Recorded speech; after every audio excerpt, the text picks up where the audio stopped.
प्रायोजक हैं cancer healer centre, new beginning. यानी मुलाकात की संभावनाएं हैं, उम्मीदें हैं। बांग्लादेश की तरफ से बीते दिनों खासी कोशिशें भी हुई हैं, देखना होगा वो रंग लाती हैं या नहीं। और इस बीच देखिए बिम्स्टेक से चीन और पाकिस्तान को कैसे जवाब देने की जा रही है कोशिश। आगे क्या होगा? रक्षा संबंध और ज्यादा मजबूत होंगे, व्यापार और निवेश आसान होगा, सड़क और समुद्री संपर्क आने वाले वक्त में बढ़ेगा। बांग्लादेश, श्रीलंका और नेपाल में ड्रैगन का दखल घटेगा। ये सबसे बड़ा और अहम पॉइंटर है जिस पर मैं तवज्जो चाहूंगा अपने तमाम मेहमानों की भी। प्रोफेसर संजय भारद्वाज हमारे साथ मौजूद हैं, विदेश मामलों के जानकार एंबेसडर सचदेव हमारे साथ मौजूद हैं, मेजर जनरल अश्विनी श्रीवास्तव हमारे साथ मौजूद हैं। संजय भारद्वाज साहब, कुछ होता हुआ आप देख रहे हैं क्या?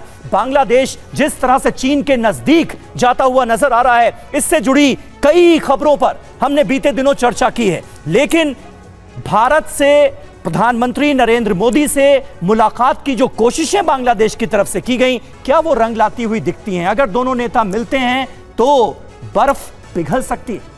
देखिए, प्रयास तो निश्चित रूप से जिस तरीके से प्रधानमंत्री नरेंद्र मोदी जी ने स्वतंत्रता दिवस पर एक संदेश दिया था कि हम बांग्लादेश के साथ में अच्छे संबंध रखना चाहते हैं और जो एक डेवलपमेंटल पार्टनरशिप है उसको आगे बढ़ाना चाहते हैं, क्योंकि बांग्लादेश जो है वो एक लिंचपिन है साउथ एशिया और साउथ ईस्ट एशिया के बीच में गेटवे है। और ये बात भारत समझता है कि नॉर्थ ईस्ट को डेवलपमेंट के लिए या एक्ट ईस्ट पॉलिसी को आगे बढ़ाने के लिए बांग्लादेश एक बहुत महत्वपूर्ण कंट्री है। और हमने लगभग $10 बिलियन का बांग्लादेश को लाइन ऑफ क्रेडिट एक्सटेंड किया हुआ है डिफरेंट प्रोजेक्ट्स में, वो कनेक्टिविटी प्रोजेक्ट्स भी है। भारत के दो बहुत बड़े प्रोजेक्ट्स हैं जो साउथ ईस्ट एशिया कंट्रीज के साथ जोड़ते हैं। एक तो ट्राई नेशन रोड कनेक्टिविटी है जिसमें इंडिया, म्यांमार और थाईलैंड को कनेक्ट करता है। उसमें बांग्लादेश ने भी इच्छा जताई थी जब शेख हसीना जी प्रधानमंत्री थी। अब कितना इच्छा है उनकी। दूसरा जो भारत का प्रोजेक्ट है वो मल्टी मॉडल, जो कालादान मल्टी मॉडल प्रोजेक्ट है, वो म्यांमार से जोड़ता है। तो ये बात निश्चित रूप से कि भारत बांग्लादेश को चाहता है कि जो एक डेवलपमेंटल एक पार्टनरशिप था उसको आगे बढ़ाया जाए। लेकिन जिस तरीके से मोहम्मद यूनुस अपना पॉलिटिकल और डिप्लोमेटिक और स्ट्रेटेजिक कार्ड खेल रहे हैं चाइना के साथ, चाइना में जिस तरीके से जाके स्टेटमेंट दिए हैं वो बड़ा डिसअपॉइंटिंग है। और मुझे लगता है कि वो अपने राजनीतिक फायदे के लिए बांग्लादेश के बड़े फायदे को दांव पर लगाने का प्रयास कर रहे हैं। और बांग्लादेश की जनता ये जानती है कि जो बिम्स्टेक का निर्माण हुआ है वो इकोनॉमिक डेवलपमेंट, इंफ्रास्ट्रक्चरल डेवलपमेंट के मुद्दे को ध्यान में रख के किया है। और पाकिस्तान जिस तरीके से इन मंसूबों को, टेररिज्म को बढ़ा के सार्क को एक दूसरा डायरेक्शन देने का प्रयास कर रहा था,